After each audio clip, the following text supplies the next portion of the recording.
အစာစားပြီးချင်းလက်အိတ်တင်တဲ့အကြောင်းအရင်အစာစားချိန်မှာဝဝလင်းစားပြီးတဲ့အခါလူကအလိုလိုငိုက်လာပြီးဂရင်ပေါ်လဲချလိုက်ချင်တာတဘာဝပါဒါပေမဲ့စားပြီးချင်းလဲအိတ်တာဟာတင့်ခနာကိုမတိမတာထိခိုက်စေတဲ့အလေးအကျင့်စိုးတစ်ခုဆိုတာကိုသိပါလား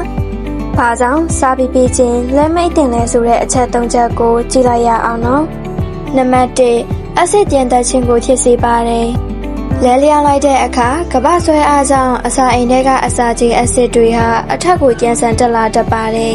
။ဒါကြောင့်ရင်ပူတာလဲချောင်းထဲမှာတစ်ခုခုခံနေတယ်လို့ဖြစ်တာနဲ့အချင်ပေါက်တာတွေကိုခံစားရစေပြီးရှေ့မှာအစာရည်ညွန့်ညွန့်ကိုထိခိုက်စေနိုင်ပါတယ်။နံပါတ်2အေးဝဝမအေးရခြင်း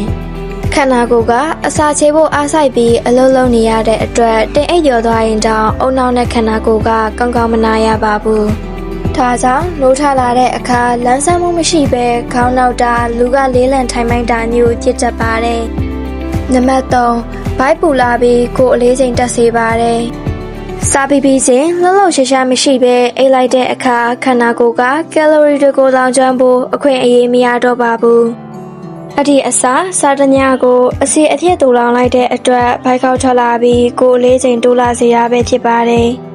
အစာစားပြီးနောက်အနည်းဆုံး3နာရီခန့်ကြာမှအိပ်ဆက်တာကအကောင်းဆုံးပါအစာစားပြီးချင်းမှခဏလောက်ထိုင်တာဒါမှမဟုတ်ဖြည်းဖြည်းချင်းလမ်းလျှောက်ပေးတာကအစာချေစနစ်ကိုအများကြီးအထောက်အကူပြုပါတယ်နော်